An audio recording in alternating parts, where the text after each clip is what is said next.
Amis des vidéos, bonjour. Alors aujourd'hui, je vais vous présenter une petite étude où un pion, c'est un des rares cas où un pion peut être supérieur à une tour. Là, les blancs vont gagner. Et voilà, c'est une petite étude que j'adore parce qu'elle montre les qualités, les ressources des tours. Et c'est ça qui est intéressant quand on joue les finales, c'est qu'on travaille le calcul et aussi on travaille à fond chaque pièce, les ressources de chaque pièce. Alors là, comme on va le voir, cette position qui paraît simple cache plein de ressources. Alors, c'est une étude de Saavedra qui a été faite en 1895 et c'est aux blancs de jouer et les blancs vont gagner. Alors, je vous laisse regarder un petit peu, mettez sur pause, regardez un petit peu ce que peuvent faire les blancs. Alors, mettez sur pause. Alors les blancs n'ont pas 36 coups, parce que sinon la tour va se sacrifier sur le pion. Si je peux jouer tour D6, si je joue roi C7, je vais jouer tour C5. Voilà, il n'y a pas beaucoup de... Donc on est obligé de jouer C7. Là, les noirs n'ont pas non plus beaucoup de coups, parce que je menace de faire dame. La tour, vous voyez, ça c'est une des premières caractéristiques qu'on peut remarquer. La tour ici est trop proche de l'action. La tour noire, elle est trop proche et elle n'arrive pas à se mettre ni derrière le pion, qui est très important pour la tour, c'est un bon placement de se mettre derrière les pions passés. Et voilà, et elle peut pas non plus aller sur la huitième parce qu'elle est trop proche de l'action. Donc là, on peut en dégager une première caractéristique importante de la tour, c'est que la tour doit attaquer, parce que c'est une pièce d'attaque, c'est pas une pièce de défense, mais de loin, du plus loin possible. Donc c'est un réflexe à avoir parce qu'on a tendance à attaquer de trop près. Donc vous voyez là, la tour noire est donc en difficulté pour arrêter ce pion. Alors le seul cas, là ce qu'ils vont faire, le seul coup, c'est échec au roi. Bon, donc là les blancs ont plusieurs coups candidats, ils ont 5 coups candidats. Alors il y en a même un qui va perdre, par exemple si je joue roi A5, tour C6 je gagne. Si en cas de roi A5, je joue tour C6 et c'est gagné. Donc les deux coups sur la septième font nul tout de suite. Les deux coups ici font nul parce que je vais doubler, comment dirais-je, clouer le pion et le prendre. Donc il reste deux coups intéressants. Roi B5 ou roi C5. Alors le bon coup est normalement roi B5. Alors, il faut que vous trouviez quelle est la ressource cachée des noirs si les blancs jouent roi C5. Alors voilà, donc mettez sur pause et imaginez qu'est-ce que vont jouer les noirs si les blancs jouent roi C5. Alors la défense sur roi C5, c'est l'enfilade. C'est-à-dire tour D1. Vous voyez, on se met loin. Il faut prendre l'habitude. Si on hésite entre D2, D3, prenez l'habitude avec la tour de la mettre la plus loin possible. Tour D1. Voilà. Et donc là, il faut que les blancs fassent attention pour pas perdre, parce que s'ils font dame, ils vont se faire prendre par enfilade. Donc il faut ramener le roi et puis faire nul. Voilà.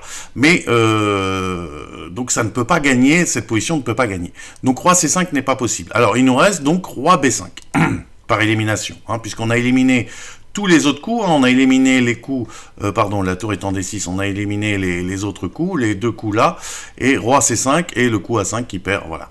Donc voilà, encore une illustration en finale, on apprend à calculer de manière précise. On fait les coups candidats et après, alors roi B5. Donc là, les noirs n'ont pas grand chose à faire, ils sont toujours embêtés, la tour est toujours trop proche, donc on continue, on fait échec. Obligé. Donc là, les blancs... les blancs, ils vont pas revenir en C6, en D6, je reviendrai en D6. Ils vont pas aller en A4 non plus, je jouerai tour C5. Ils vont pas jouer roi C4 non plus pour la même raison que tout à l'heure. S'ils allaient en C4, je mettrai toujours cette fameuse enfilade. Et là, voilà, pareil, il faudra qu'ils fassent attention de ne pas perdre. Donc, il me reste encore un seul coup, toujours le même, la même idée, roi B4. C'est le seul coup qui me reste. Alors, donc il joue roi B4. Moi, pareil avec les noirs, je suis toujours embêté avec cette tour qui est trop proche. Donc, je joue échec au roi.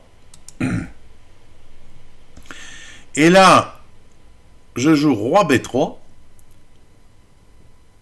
toujours hein, pour les mêmes raisons. Bon, je pourrais jouer roi C3, mais ça va transposer. Hein. Je pourrais jouer roi C3 parce que sur la tentative d'enfilade, j'aurais roi C2. Hein. Mais comme on va le voir, ça va transposer. Hein. Donc, pareil, bon, tous les autres coups, roi A5, il y aurait tour C4, bon, il jouerait roi B6. Les autres coups, bon, ben là, roi C5, je rejouerai le coup de l'enfilade. Donc, roi B3, roi C3, je fais échec et roi C2. Et là, on se dit, ben c'est fini. Les blancs ont gagné. Ils vont faire une dame. J'ai aucun moyen de sauver cette partie avec les noirs. Alors, il reste une dernière ressource qui fait de cette petite étude un petit bijou. Alors, c'est au noir de jouer et il y a une ressource pour empêcher les blancs de faire dame. Mettez sur pause. Alors, la ressource cachée, c'est tour D4. Alors, si vous ne l'aviez pas trouvé, mettez sur pause pour essayer de comprendre. Eh bien, la ressource, c'est que si il fait dame, si les blancs font dame, eh bien, je fais tour échec.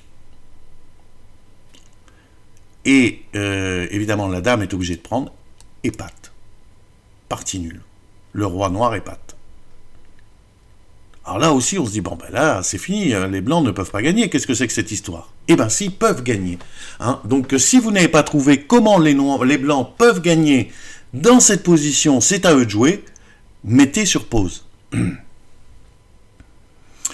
Les blancs peuvent gagner. Alors, ils ne peuvent pas gagner en jouant le roi. Hein. On pourrait se dire, tiens, ben, je vais jouer roi C3. Ben non, je rejoue tour D1, remenace l'enfilade, il va revenir en C2, je vais revenir en D4. Non, ils peuvent gagner en faisant tour. Alors, mais c'est tour contre tour. Oui, c'est une exception. C'est une exception, cette position gagne, parce que les blancs menacent échec et mat. On a 8 ici. Bon, je peux pas jouer le roi, je peux pas faire d'échec, puisque là, maintenant, évidemment, tour C4 ne ferait plus patte. Hein. Tour C4, maintenant, je prendrai et je matterai en deux coups. Hein. Donc, ça ne fait plus du tout patte. Donc, là, je suis obligé de jouer tour A4. Et là, on se dit encore, c'est fini. Non, il y a une dernière ressource, roi B3. Et là, je menace à la fois la tour et l'échec et mat sur la première, ici, c'est terrible. Donc voilà, les blancs gagnent comme ceci. Hein. Donc c'est une étude, hein, évidemment, vous allez me dire, bon, c'est quand même une aventure extraordinaire. Oui, c'est une position qui a été inventée, c'est le principe des études, pour que ça soit assez extraordinaire, qu'il y ait des ressources cachées. Voilà, donc ça nous montre bien, hein, moi c'est l'idée, hormis de travailler le calcul, la précision, de voir les ressources tactiques typiques de la tour. Voilà, hein, donc je vous remonte rapidement donc ces échecs-là. Donc le roi hein, qui vient ici, ça aussi c'est assez thématique, une ressource.